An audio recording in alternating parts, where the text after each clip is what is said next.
Welcome to Central. We are so glad that you have invested your time in this weekend, and I trust that you're going to be glad you did as well. Around our church, we've been discussing some findings that recently came out that we find pretty shocking. Let me share with you these numbers. 3 numbers in particular. It has to do with kind of the whole idea of loneliness. And what we found is that 58% of Americans, when asked, are you lonely? Do you feel lonely? 58% of Americans answered in the affirmative. Yes, I do. The question was extended to people who are leaders, and then they were asked, and 70% of those who identify themselves as leaders said they were lonely.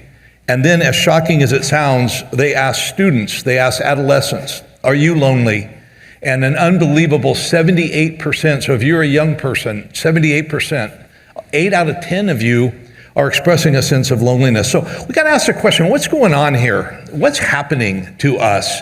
It seems to be some sort of an epidemic now in our culture. We have become extremely lonely people. And the reality is we have fewer and fewer friends. You know, it might be one of those gradual changes that are so gradual that you really don't notice it. But when asked, people, candidly say, yeah, I don't have as many friends as I used to have.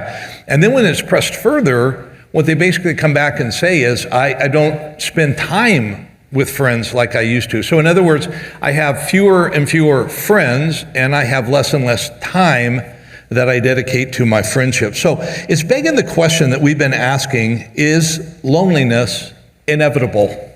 Is loneliness inevitable? We know in our culture that we live lives that really kind of do isolate us from one another. We live in homes that are getting bigger and bigger. We create fences between our houses to separate my land from your land, and you stay over there and I'll stay over here. We have garages in which we park our cars, and it's very common to not even get out of your car until you're in your garage and the door is down, so anyone that was out in their front yard, you wouldn't have to greet. And speaking of front yard, very few of us have any porches anymore. It used to be very common that you'd have a front porch and then you could visit with people as they would walk down the street. Well, that's all changed now, as you know.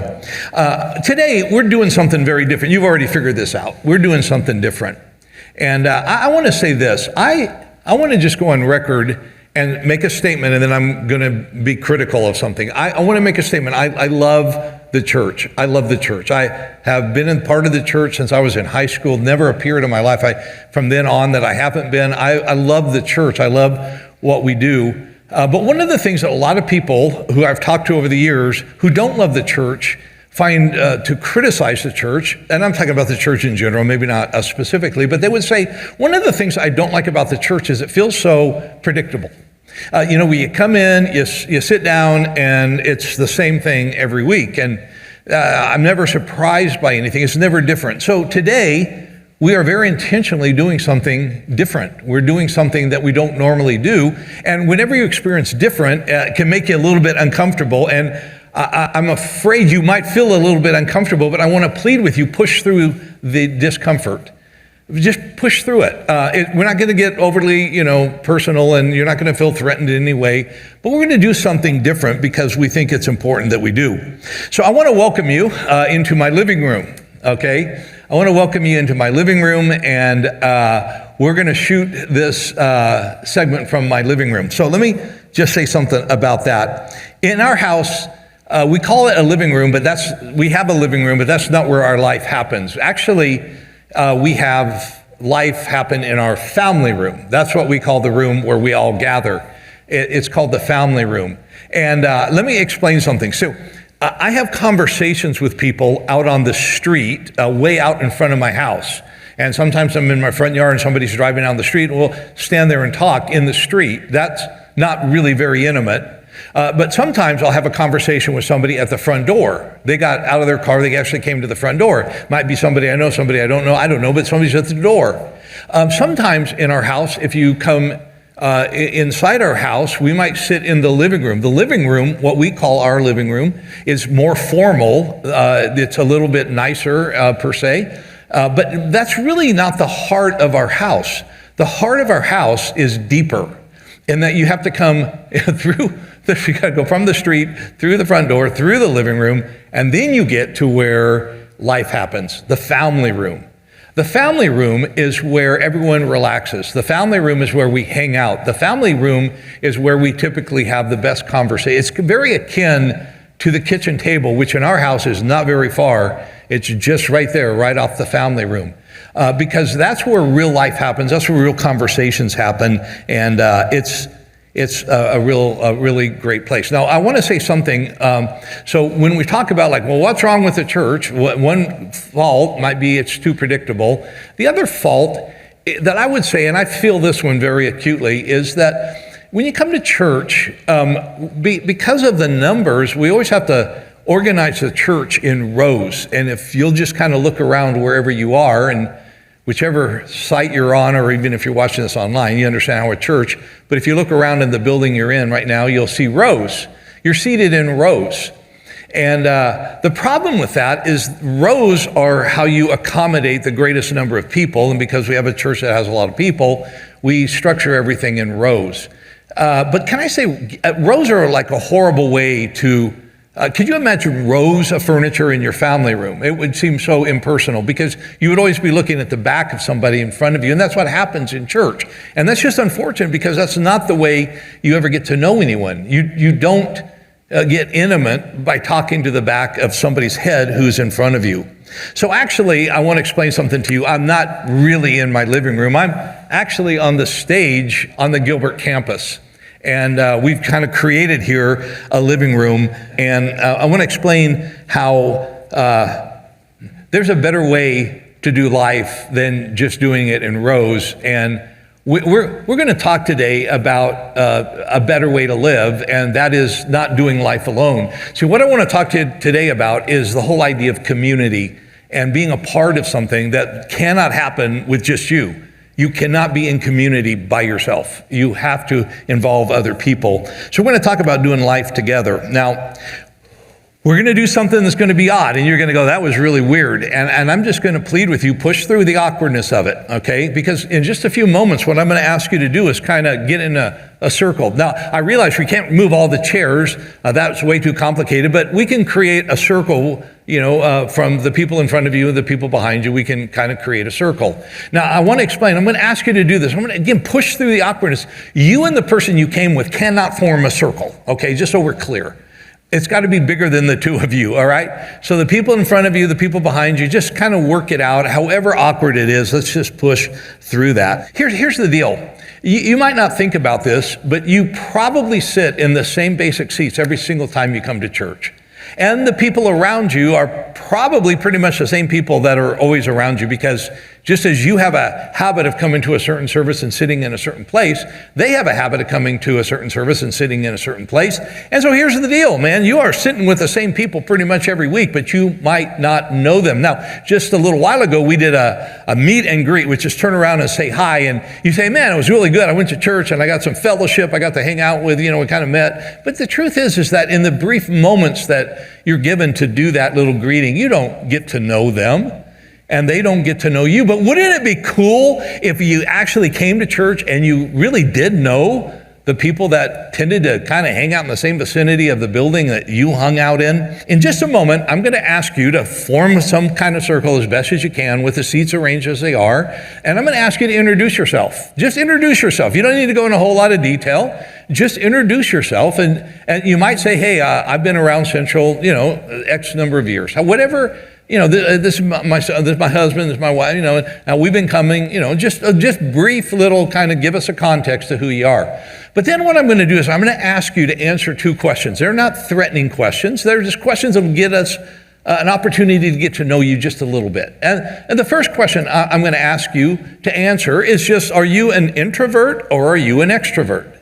Everyone's pretty much one or the other. Introverts tend to enjoy more being alone. Introverts they would say their battery tends to run down when they're with people. Introverts You're an introvert if you get on an airplane and the first thing you do is pop your earbuds in or you put your headphones on, because the last thing you're interested in doing is having a conversation, on an airplane. And there's nothing wrong with being an introvert, and I'm going to tell you that because I am one. People don't think I am, but I'm an introvert. The opposite would be an extrovert. An extrovert gets on the plane and wonders, hey, who's on this plane? And you can't wait to meet everybody. And you know who you are if you're that kind of person. But here's the deal. If you are the extrovert in your group, then I need you to take charge of the conversation that's going to take place. Somebody's got to move this along. And so if you're an extrovert, it's you. So you just feel free to say, hey, I'm going to lead this conversation, and just make sure that we get to it. So the first question, are you an introvert or are you an extrovert? Second question, I want to ask you to share a time. When is the last first ever event you had in your life? When is the last first ever? Like it was the first time it's ever happened. What was the last first ever? So when and what? Now it's a two-part question, because don't just say, oh, it was 2 years ago. Say, no, it was 2 years ago, and here's what happened. Now I don't know what that would be. Not long ago, I was invited to go down. I was actually deep sea fishing off of Cabo down in Mexico, and I got to go out marlin fishing. That was the very first time it's ever happened to me in my life that I actually did and caught a marlin. I caught a marlin. It took me like 30 minutes to reel it in, get it to the boat. It was an awesome experience. Never happened before in my life. I hope it happens again, but it was the first ever. So what was the last first ever experience in your life? And tell us about the details. Now, listen, I'm going to stop talking. We're going to put these questions up on the screen, and all you need to do, extroverts, take charge and go, well, I'll just lead off. I'm an extrovert. This, not weird to me. And then let's just talk. Just talk. Get to know the people in the little huddle that you just created, and then I'll be back.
All right. Well, if I can get your attention back up here, and I hope I am, I literally hope I'm interrupting a very lively conversation. I hope that you were willing to go with us on that and let us get to know you a little bit, let the people in your group get to know you, because it's really cool when you're known.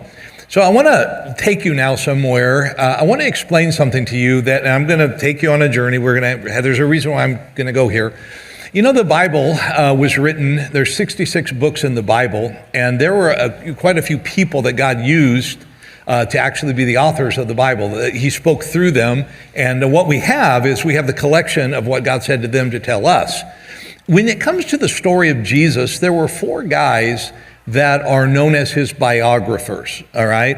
A guy named Matthew, a guy named Mark, a guy named Luke, and a guy named John. Now, if you read the story of Jesus, you'll kind of figure out who these guys are. They're often woven into the storyline, okay, of the Bible.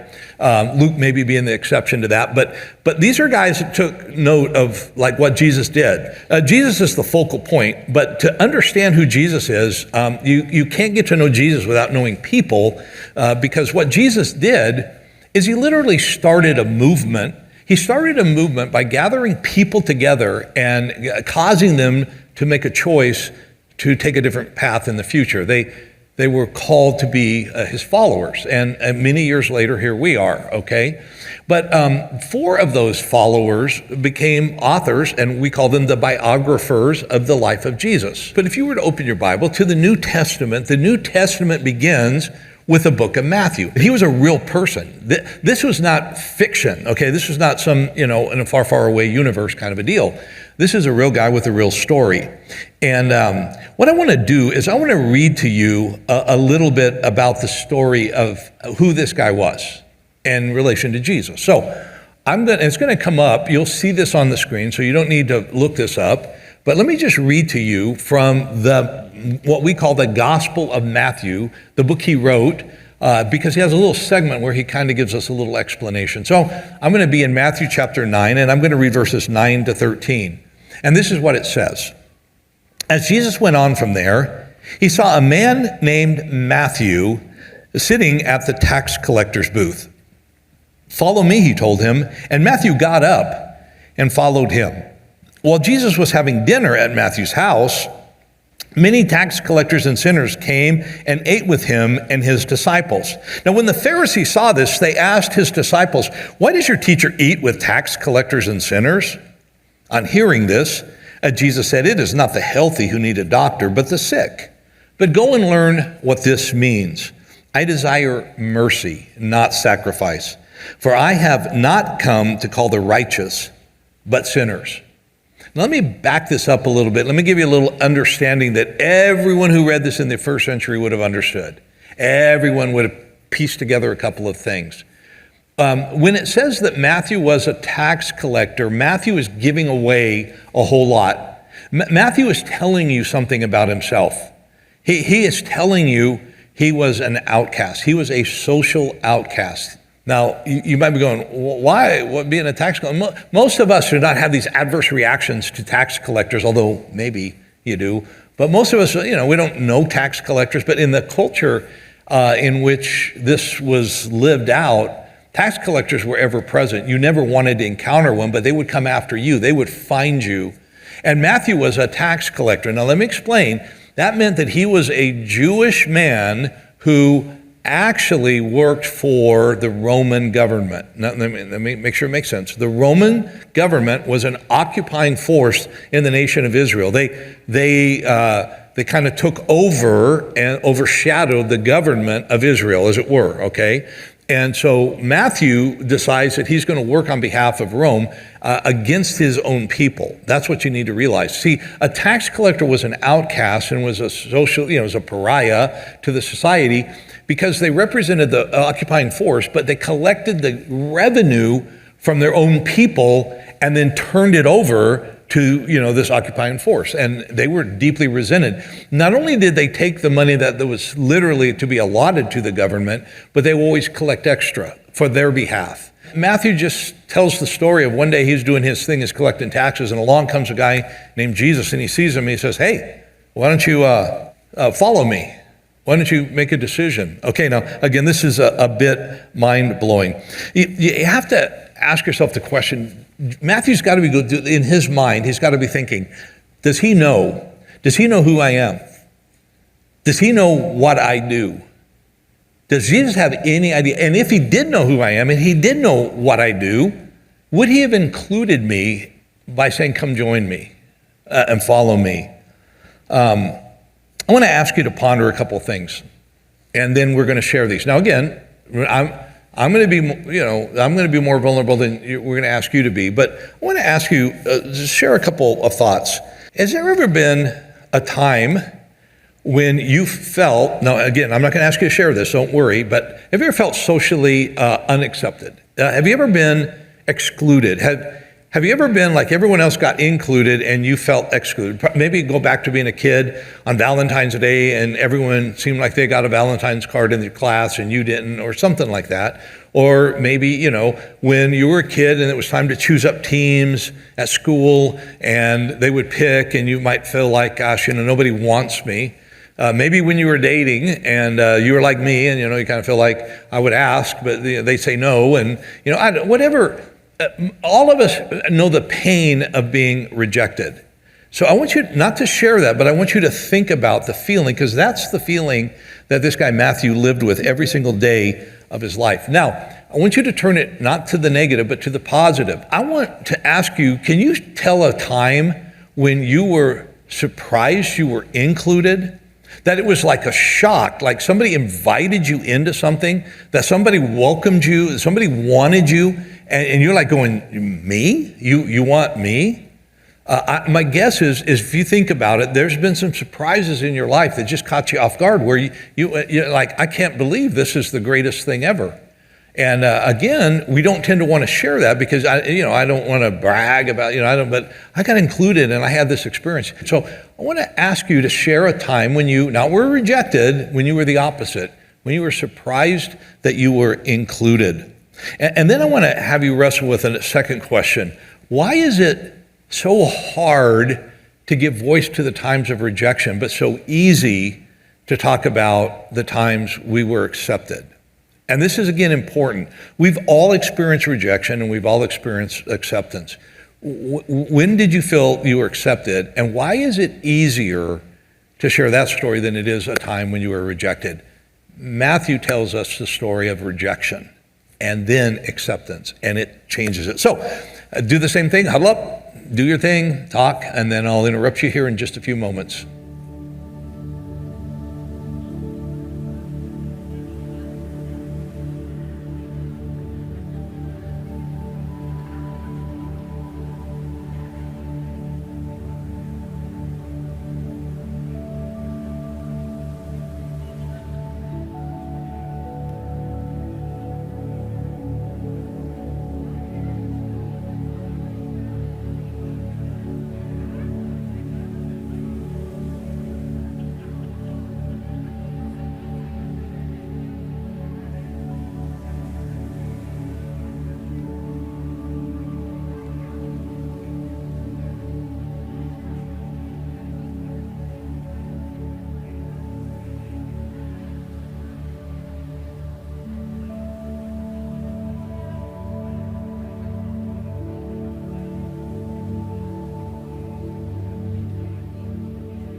All right. Hey, one more time, if I can interrupt you, I want to just bring you back to one little bit of focus here on something that I just kind of sped over.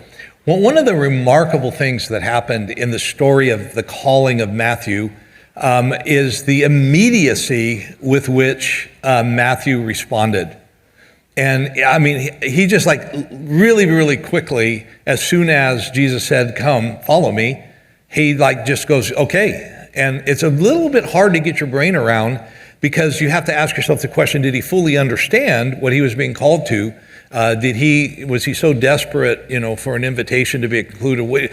So what Jesus did for Matthew, he's doing for you and for me. Because the whole idea of being a Christ follower is that you're accepting an invitation. That's the point. You don't have to prove yourself worthy. You don't have to earn the right to be included. You don't have to, you don't have to like pray and hope that you get picked, out of everybody, that somehow he chose you. But he just includes you, and you're invited to be a follower of Jesus. The thing that's interesting, though, is that we don't always respond very quickly to the invitation that Jesus offers us. And I want to talk about that. So I want to put some more questions. Again, I'm going to quit talking here really, really quick. So 3 questions I want you to discuss. And again, extroverts lead the way. Why do you think Matthew was so quick to say yes? What do you suppose? Put yourself in his place and answer the question, why did he say yes so fast? Second question, when it comes to following Jesus' lead, being honest, to be truthful here, do you tend to respond more proactively, like yes, immediately, or tend to be more I lean a little bit more towards procrastination. So in other words, when Jesus says, here's what I want you to do you tend to do it quickly, or do you tend to finally get around to it, if you ever get around to it? And then I want to ask a little bit more abstract, a deeper question that, again, I hope you'll weigh in on. And it's this question: why do we tend to be so quick, to be so slow when it comes to following Jesus? Why is it so hard for us as people to just immediately proactively respond when Jesus says, I want you to do something. I want you to come after me, do this, follow me. Talk amongst yourselves.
All right. Hey, one last time. I promise this will be the last time I interrupt you, but I want to kind of pull us all together here, and we're going to wrap this up. Hey, before we finish the story, though, there's a part of this, I feel like, man, if we don't talk about this, we're going to miss one of the best things about the story of the calling of Matthew. Did you catch when I read in Matthew chapter 9 what happened? Did you catch the middle sentence of that paragraph? Let me make sure you see this, okay? Because I think this is absolutely fascinating. So it talks about, he says, follow me. And Matthew got up and followed him. And then it says this, while Jesus was having dinner at Matthew's house. Okay, you got to stop right there. You got to stop. What do you mean? Jesus was having dinner at Matthew's house? How in the world did that happen? Well, it happened because Matthew had just met Jesus, and he invited Jesus in. He said, Jesus, come on over, man. So Jesus said, follow me. And Matthew goes, well, can I have you over for dinner first? Can we do some time together? Can we kind of hang out? Can you come into my living room and my family room and can we just be friends? And so Jesus accepted the invitation because they were having dinner in Matthew's house. And then did you catch what it said? Let me show you. Many tax collectors and sinners came and ate with him and his disciples. Wait, what? What? So here what you've got is you've got Matthew and Jesus, and Matthew has friends, and Jesus has friends. And so Jesus is invited to come to Matthew's house, and Matthew thought, hey, the more the merrier, man. Let's get all those guys those guys you run around with, invite all of them, bring all of them. And Matthew has a bunch of friends. And so Matthew decides, I'm going to throw a party for Jesus. I'm going to invite all my friends. So all of Matthew and his friends and Jesus and his friends all get together and have this moment, this dinner. And I think that's fascinating. How did that happen? I want to explain a simple principle that I think is crucial that we all understand. Here it is. Found people find people. Found people find people. What does that mean? Jesus found Matthew. Matthew was found by Jesus. When Jesus found Matthew, when Matthew found Jesus, Jesus invited Matthew, included him, and said, follow me. Be a part of my friendships. Come on in. And when that happened, Matthew couldn't help but tell all of his friends about his new friend, Jesus. And found people find people. So it begs the question, when is the last time that you have introduced people to your friend Jesus? He included you. When's the last time you've included him? And that's what makes this story so remarkable. Found people find people. And I want to ask you about your friendships, okay? And that's going to get personal. We're not going to ask you to discuss anything. How many really close friends do you have? We started this whole message today talking about the fact that the majority of us say we're lonely. We don't have enough friends. How many real friends do you have? How many people in the middle of the night, if you had a crisis, could you call on that, number one, wouldn't resent the fact that you called on them, number two, would actually take your call, and number three, would actually rise to the challenge of the problem you're dealing with? Most of us want to very generously say, oh, I got a ton of friends. I want to challenge you, name them. Not out loud, just in your head, name them. Who would be there if you, on a moment's notice in a crisis, who would be there for you? The sad reality is if we feel that lonely, we don't have as many people in our circle of friends as we think we do. And the reason we don't is because we're not dedicating our time to building the friendships. Now, I've said this many, many times. I'm going to say it again. A crisis is headed your way in your life. I don't say that to sound gloom and doom. I don't say that to sound pessimistic. I just have been around. I just know this. And most likely that crisis is going to catch you very much by surprise. You're going to hear something, you're going to experience something, you're going to get news about something that is going to blindside you, and you're not going to be prepared for it because you didn't see it coming. And when that thing comes, it's going to knock you flat on your back. It's going to literally take the wind out of you. And the question I want to put before you is, who's going to pick you up? Who's going to be there for you? Who's going to carry you? We would love to believe there'd be a lot, but the truth is only the people you invested in are going to be the ones that are going to be there for you. I want to just make sure you understand something. God's plan for you when he created you was never that you would do life alone. And the more alone we become, the more we're outside of what God. You were designed to be in a relationship, just like Jesus was in a relationship. We was in a relationship, the Father, Son, and the Spirit, that's a relationship. And then Jesus and the disciples, that was a relationship. And he had friends because he spent time. You were never designed, you were not created to be alone and to do life alone. And yet many of us are opting to do the alone thing, and it's not what God planned you to do. Now, I want to read one last passage. I want to read to you from Acts chapter 2. This is a passage that we need to read more often. This passage is the dream of what the church was supposed to be. This is how it was supposed to happen. This is what we're supposed to rise to, okay? So listen and dream with me what it would be like to be a part of a community like this. This is Acts chapter 2. The early church began like this. It says, they devoted themselves to the apostles' teaching and to fellowship, to the breaking of bread and to prayer. Everyone was filled with awe at the many wonders and signs performed by the apostles. All the believers were together and they had everything in common. Common is community. They sold property and possessions to give to anyone who had need, and every day, they continued to meet together in the temple courts. They broke bread in their homes, and they ate together with glad and sincere hearts, praising God and enjoying the favor of all the people. And the Lord added to their number daily those who were being saved. Let's just talk about that last phrase. The Lord added to their number daily. Why did the Lord add to their number daily? Because they were living such compelling lives that people who saw them said, whatever they're having, I want some. I want that. I want to be a part of that. I want to be included in that. And here's the point. They were invited.